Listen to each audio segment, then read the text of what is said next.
Russia is the largest country in the world. Alongside huge megacities and industrial centers like Moscow and St. Petersburg, thousands of small villages are scattered throughout its vast territory. For decades, life there has seemed almost frozen in time. In rural Russia, no one fears that artificial intelligence will take their jobs. Residents are not concerned about the impact of 5G networks. Out here, such things simply don't exist. It may be the perfect place for a digital detox, but in reality, life in these villages is far from easy. Even in the European part of Russia, many settlements lie far from major roads. Here, electricity often goes out, medical help is hard to reach, and even a grocery store is a rare luxury. It literally comes to the village for a few days, brings groceries, and then heads to the next settlement. In this video, we will show you life in the remote villages of Karelia, a region in northern Russia, and explore why many locals have chosen to stay instead of moving to the city. Before we start this journey, please subscribe to my channel.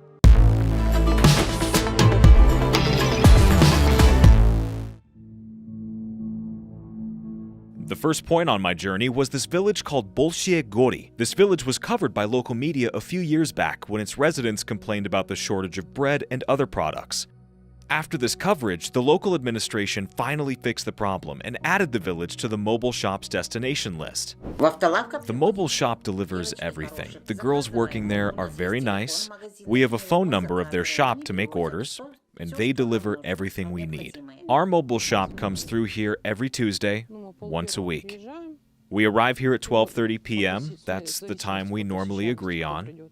They know the time in advance so that when we arrive, they're already waiting for us. There aren't many residents here, so the whole process doesn't take long. We bring fresh food, and the people love it. Bread is always freshly baked.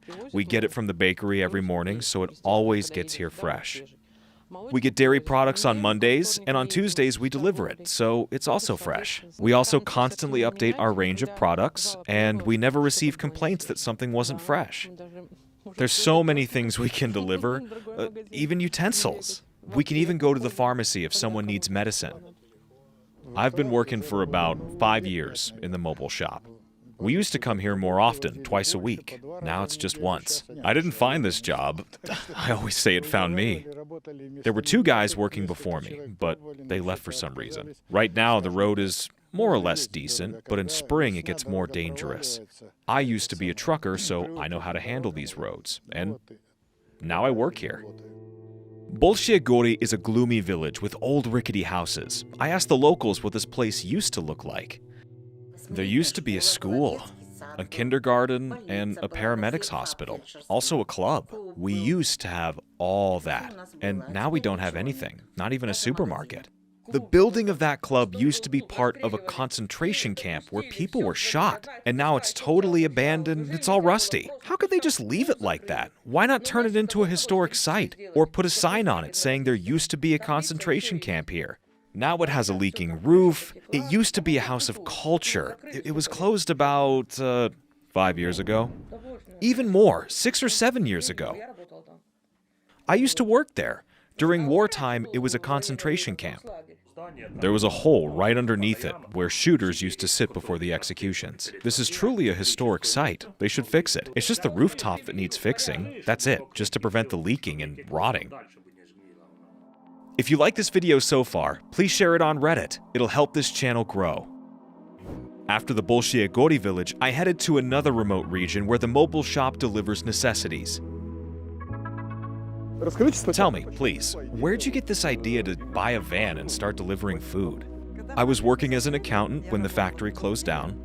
After I lost my job at the factory, I got employed as a merchandiser at another factory. And after 1 year, it closed down too. At the same time, my husband also lost his job at a factory, so we decided to try this. For the first 2 years, we weren't making any money because the one car we had was wrecked from driving on all these roadless areas. In the second year, we made enough money to buy a van. Then we bought this second reserve vehicle. Then our neighbor joined us, and we also hired a driver. So now we have 2 vans delivering in our region. My main job is in the fire department, and I help here when needed. If they need someone to drive, I come and help. So wait, you're saying you're planning to stop? Of course, this isn't profitable. I have a second job just to survive and make this work. Oh, so it's more like volunteering for you. Yes, that's what I've been saying lately, that I do charity work.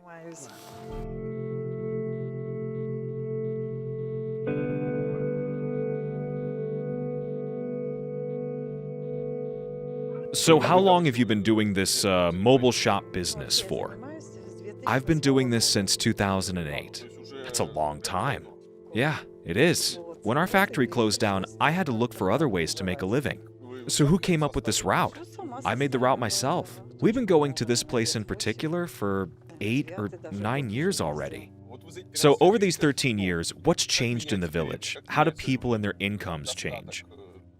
Oh, the people are dying. And the younger ones are leaving. And you're watching all this happen. Yeah, I see it every day, exactly. When I just started, it was all fun and lively here. And now it's very sad. There are only old people left, sick and fighting for survival. They've been left behind and no one cares about them. From Janishpol, we headed to the village of Elmus.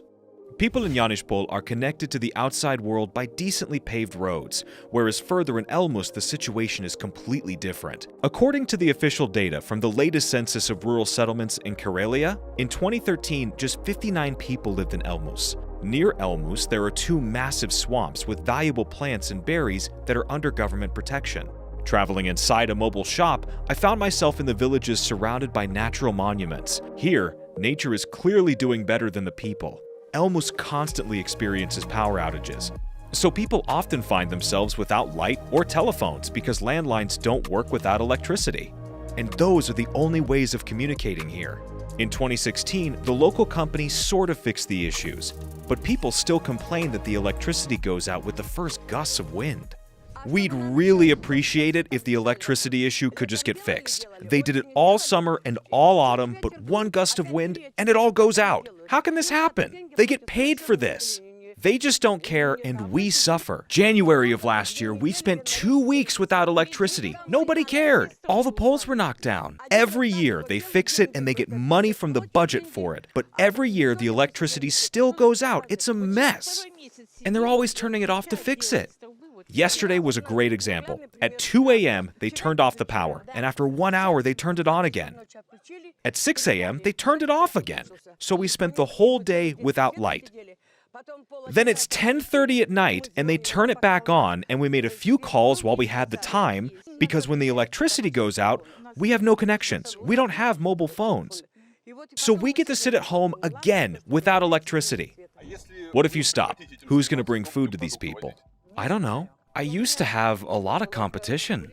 They would come along, they disrupt my business a bit, but they all probably expected something better than this because eventually they all quit. And I come here in the winter, even in freezing cold weather. I just can't abandon these old people. How often does the shop come to you? Once a week. And you get food for 1 week? Yes, that's right. Also, the mail should arrive today. Oh, it's quite a special day for you then. Yeah, a very busy day. Everything comes in one day. So was there a shop before? Yeah, and it was open every day. But now, we can forget about that. The shop went bankrupt and it was sold. When did it close down? A long time ago.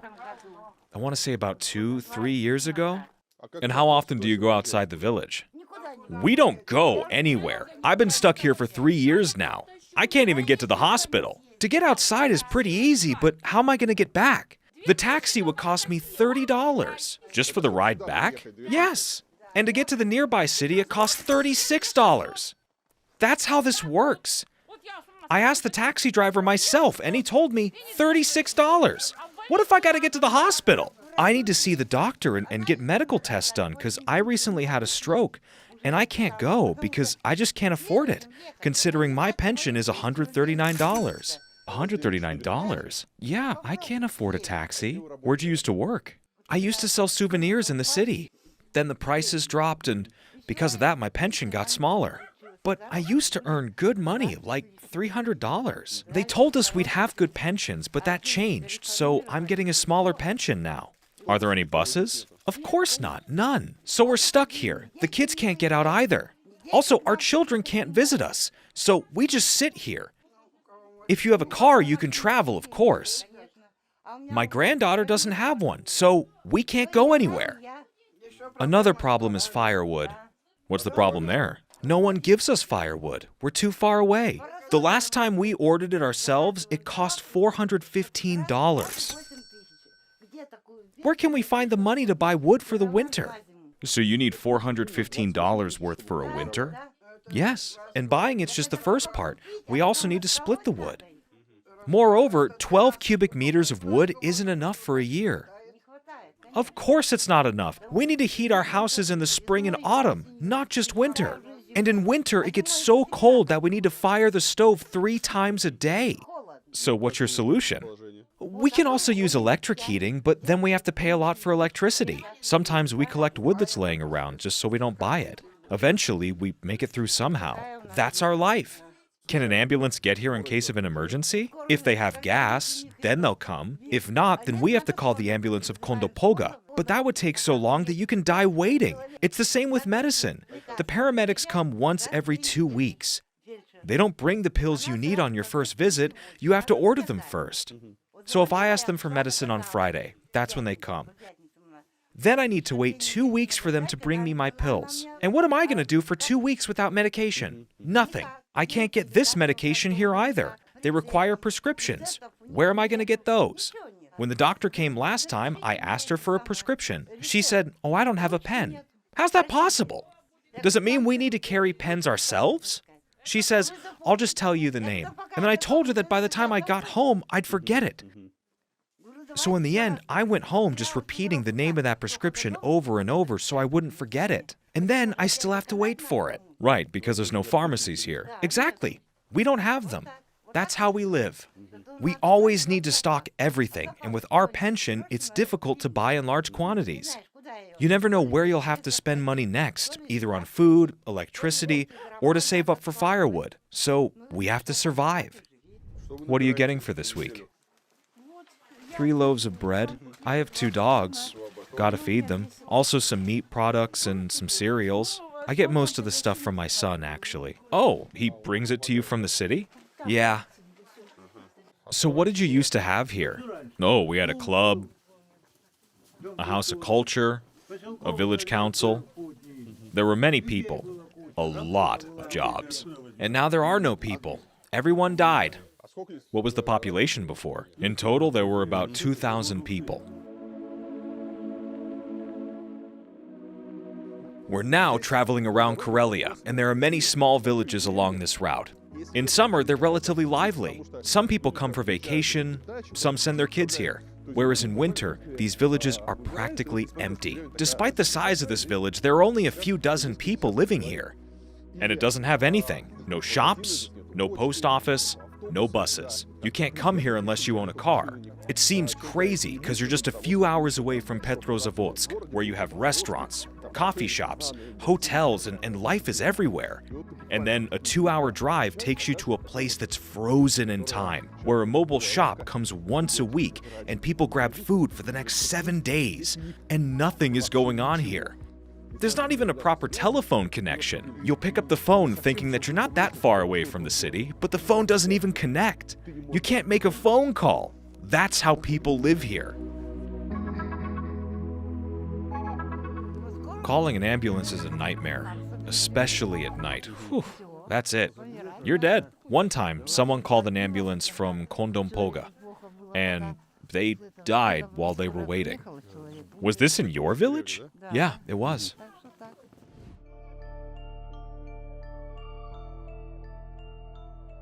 The only remaining public place in Elmus is this abandoned grocery store, which was bought by an unknown businessman who donated it to the people. A local resident organized a sales point here, but its range is much smaller than the one offered by the mobile shop. This shop went bankrupt and was sold to a military man from our village for $1,000. You mean for $10,000? No, for $1,000. He bought the entire thing for $1,000 and gave it to us. I work as a caretaker here, so he donated it to us so we can all use it. What a nice man. Half our village comes to buy stuff here in addition to the mobile shop. And that's how we trade a little here. I only work once a week, on Thursdays. Elena comes on Wednesdays. This is how we survive. The mobile shop solves just one of the thousands of problems that people face in these hard-to-reach areas. How many people live in this village? In winter, there are about 25, 26 people. What about in summer? In summer, there are more people because they have country houses here. We're expecting the mail with our pensions to arrive soon. As soon as we get it, we go home because it's so cold. We're not the only ones living in a village like this. There's another one nearby. It's also in the middle of nowhere. When the mobile shop arrives, it feels like the village is waking up. Residents gather behind the van. They chat in the queues, share news, and collect their goods.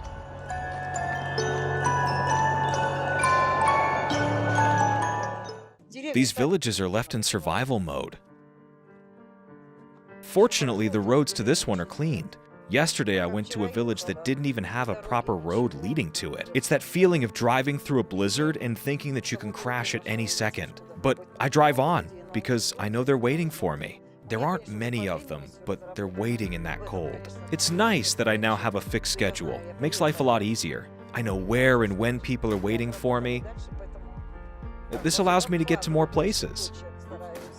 So do you know everyone personally? Of course, after all these years. They got attached to me, they share their problems with me, and know that I won't let them down.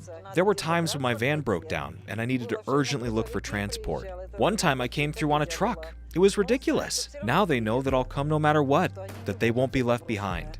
In summer, cottagers come. They bring their kids and grandchildren, so life becomes more dynamic. About 30 more people come.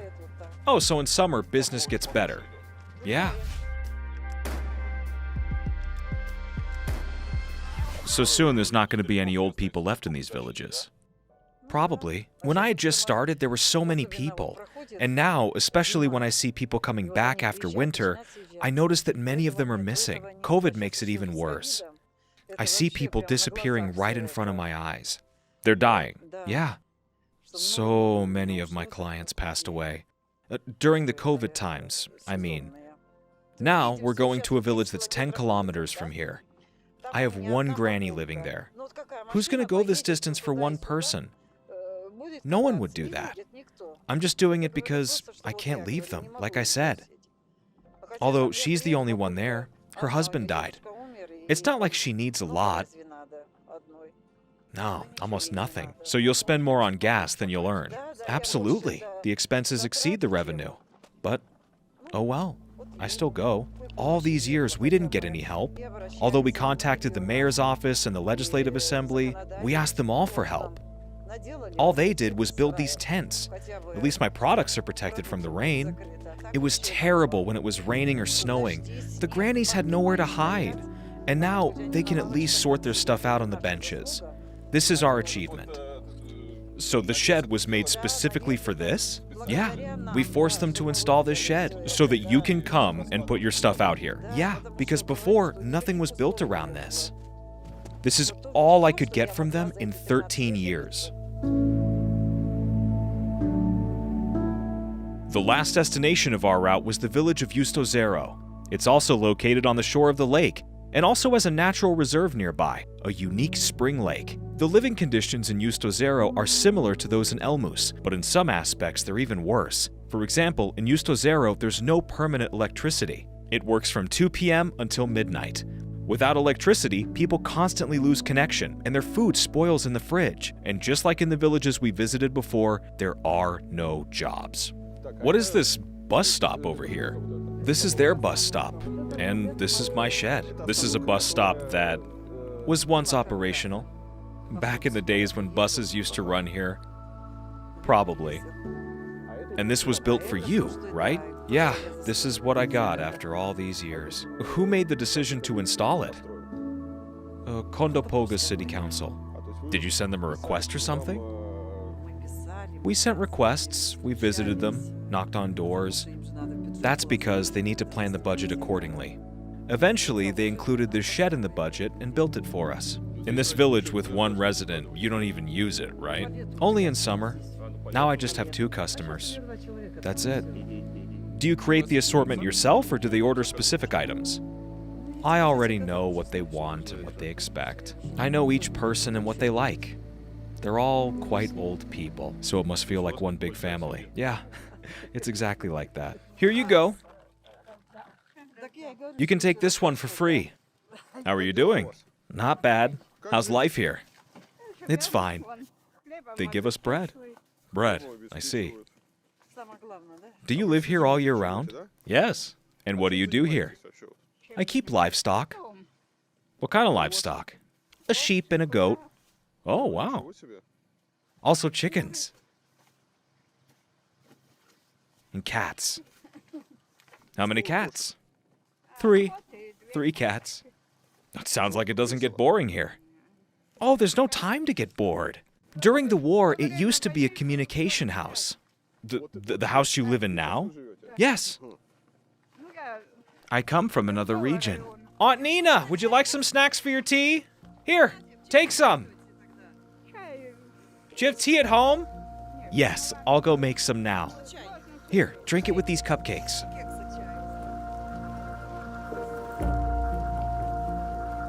Where should I put the stuff? Oh, don't worry about it. Please, sit down. It's a very simple house that I got. Oh, you have a nice stove. And the cats are laying on it. Oh, it's a very cozy house. We used to have a club and a library nearby, but the club burned down a while ago. It was just on the other side of the road. How many people were here before? Oh, I'm not sure how many people.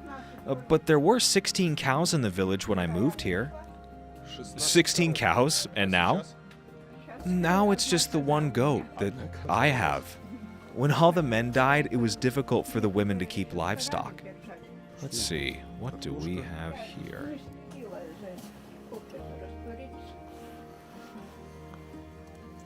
That is a very delicious piece of cake. Of course. Take a fork. Do you have salt? Oh, you have salt in the mushrooms. Oh, no, thanks. I don't really like mushrooms. Do you have any table salt? Oh, you should try dried mushrooms with oil. Salt. Great, thank you.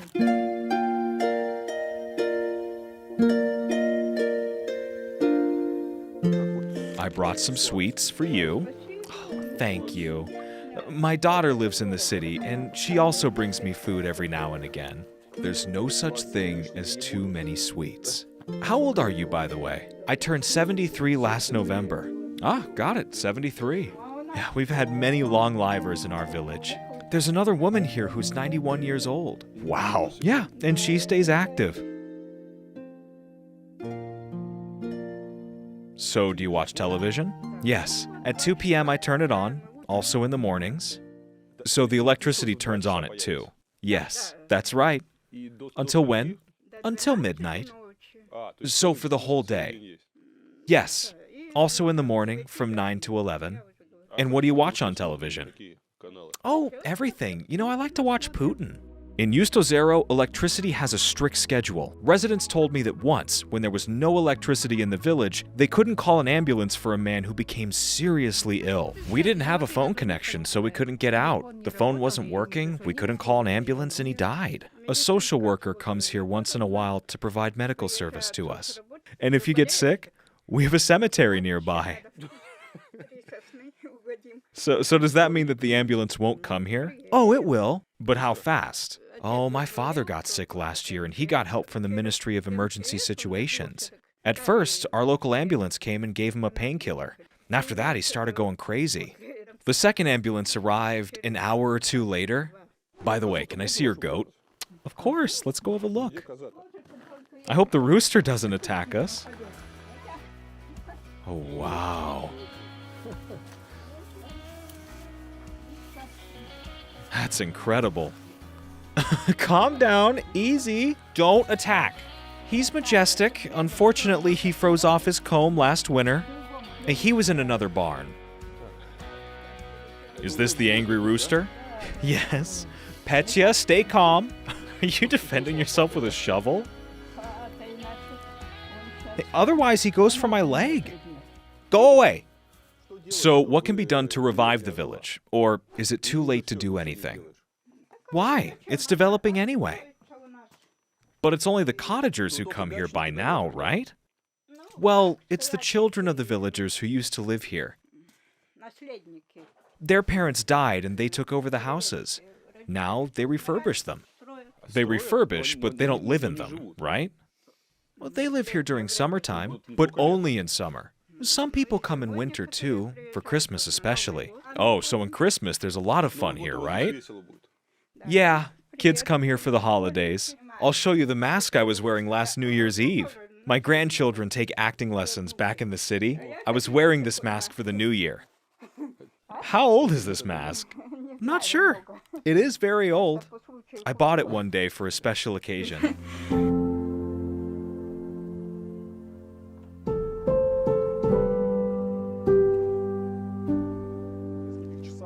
We're in Karelia, a couple of hours away from Petrozavodsk, and dozens of villages are scattered here among the forests. Every village shares a similar story. Back in Soviet times, they all had hundreds of residents. There was production, there was farming, the people lived here, raised their children, and made plans for the future. However, today in Karelia, as in all of Russia, villages are dying out. Most of these homes are abandoned. Some are used as summer cottages. Along the road, there are stores like this one. They're closed because there are no customers. Stores are closing along with many other public institutions that used to be present here, such as schools and hospitals. In winter, only a few old people live in these villages. In some, there are 1 or 2 people. In others, there are 5, 10, or 20. Although 20 can be considered quite a lot. The only life-sustaining process in these places is regular visits by the mobile shop, postal service, or social workers who come here once a week or once every 2 weeks. This is the only connection most of these people have with the outside world. It's the only process that keeps life going. Here we have a store with a Soviet sign. Obviously, the store is closed. There are also phone booths.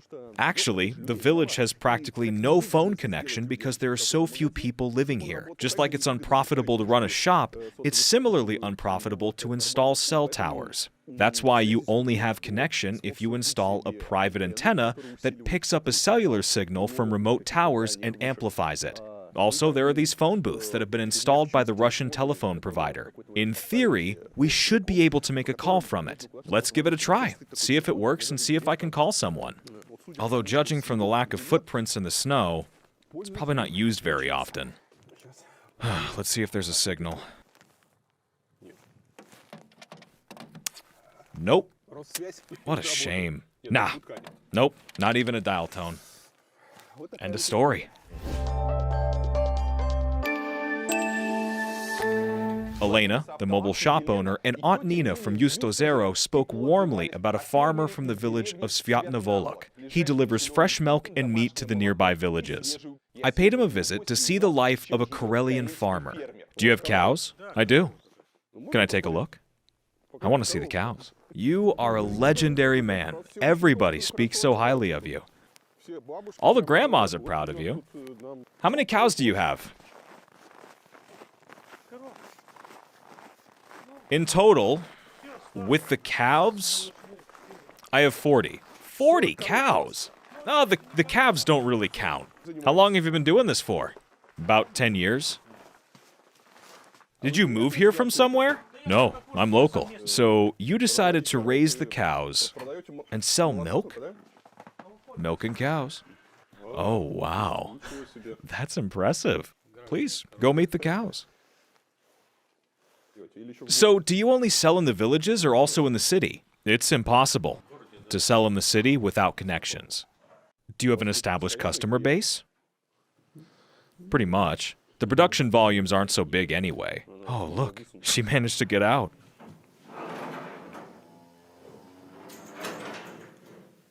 She's a curious one. This is the youngest one. He's called COVID, born recently. COVID? That's original. Yeah, he's just a month old.